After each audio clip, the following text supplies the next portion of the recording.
Hey everybody, Questwise here, and today I want to talk about something I've been exploring a little bit, not just because, no, I don't know, it's not because I have a lack of players in my area, but sometimes schedules just don't work out.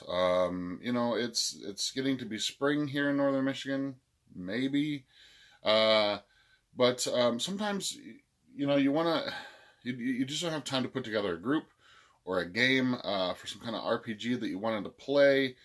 Schedules just don't seem to work out, and so something I've been exploring a little bit more into, and this is thanks to a fellow YouTube channel that I've been following for a little while, Artichoke Dip, where he talks about solo RPG experiences. Now he tends to go full bore by using an actual role playing game and in an emulator in order to create an RPG sort of feel. And while I appreciate those games and I think there's some validity there, some really cool ideas behind that thing, sometimes it's too much work for me.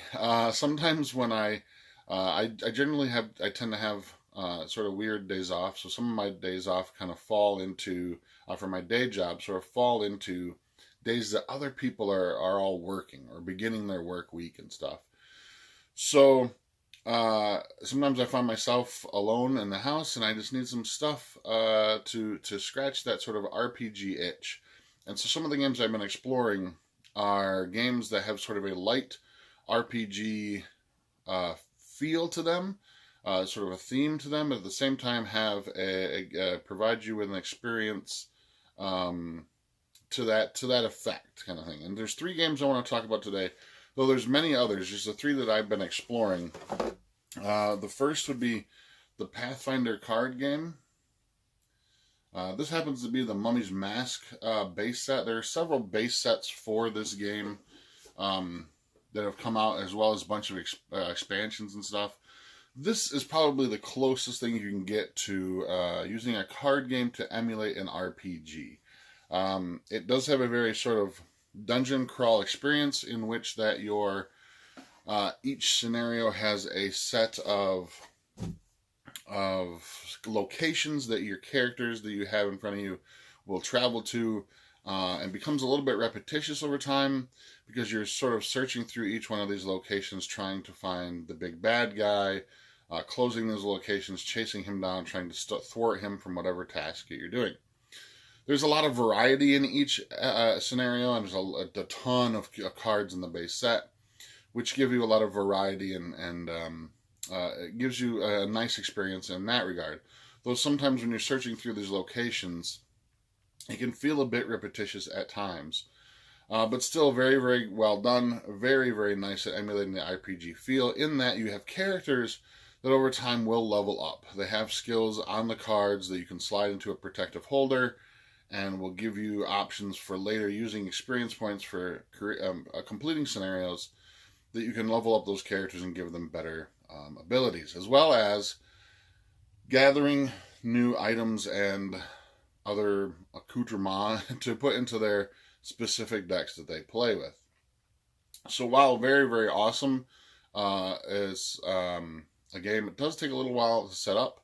But it's very easy once you get the hang of it, especially if you've ever played any type of D20 based role playing game before. This will be a very easy thing to pick up for you because it uses those same concepts and stuff as well. So I would highly recommend any of the Pathfinder card games. Doesn't matter what base set you start with. I have two of them. I have the original one and this Mummy's Mask one as well too. The ones that I've really, really been enjoying though are from Fantasy Flight. And while they have less of a role-playing aspect to them, they still have a very nice sort of light RPG sort of theme to them as well too, as well as some very awesome themes placed on top of that. The first one I want to talk about is a little bit older, but it's still kind of fairly new to me. It's been a long time since I've wanted to jump into this game, and my wife actually scored me a copy of this that was basically brand new, and while the game has thwarted me every time I've played it so far, still very, very awesome, and it has a theme that I really, really enjoy, and that's the Lord of the Rings card game by Fantasy Flight. This is a living card game, which means that everything you need comes in this, everything to begin comes in this one box, and then there are tons of other sort of They call them deluxe sets that you can add on to these later, which opens up the breadth of the game itself. What's really cool about this, while I enjoyed the Lord of the Rings movies, this game draws inspiration from the books. So there's a lot of characters and places and locations and things that you will only find in this game that only appear in the books. In it, you create a band of heroes. It's usually 1 to 3 characters, everything from Aragorn to Gimli to Legolas, the iconic characters, as well as a few other ones that are a little bit, from the novels, but not as well known. And you are going on quests to try to complete certain tasks. So there are location decks, there are enemies to fight. It gives you a very light RPG experience while using a game that plays against it itself as well too. Now, all of these games that I'm going to talk about today are cooperative, and they can be played with other people, but they do specifically work with one player as well too. Like, there are rules in each one of them to run as a solo experience. Lord of the Rings, what I'm very excited about. Again, like I said, every time I played it, it has thwarted me. I think it's just that I haven't found the perfect combination of characters to sort of get to the point where I'm accomplishing things that I need to accomplish. Because there are enemies that will pop up from the encounter deck or location decks that will try to stop you from completing your goals. So I spend a lot of time fighting them and not trying to progress along the journey, as it were. Highly recommend that game. Fantasy Flight always does some amazing stuff. The quality of the artwork, quality of the products is amazing. Only drawback to this is that in the base set, which aren't bad, they're $40 a piece, where the Pathfinder ones tend to be a little bit more expensive. I think in the $60 to $70 range. The Fantasy Flight ones give you 3 basic scenarios that you can play during the base set itself.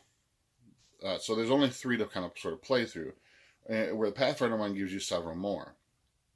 The great thing about the Fantasy Flight ones, though, is that they're very, very replayable because they're scaled towards what characters you're using and or what items that you're using to try to accomplish those tasks and stuff as well too.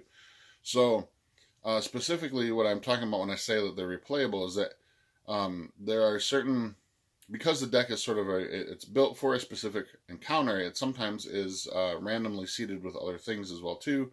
Thus, the replayability sort of pops up and it will always sort of surprise you as you're playing. The next one game I want to talk about is a little bit newer, but it's also from Fantasy Flight. That is the Arkham Horror card game. Don't get this confused with the Arkham Horror board game. There's one out there that has the Arkham Horror cycle that people get confused with. This is the living card game from Fantasy Flight Games. This one is phenomenal and gives it even more of an RPG experience, in that you have a investigator, you choose an investigator, and you go on these investigations, these mysteries that you're trying to solve.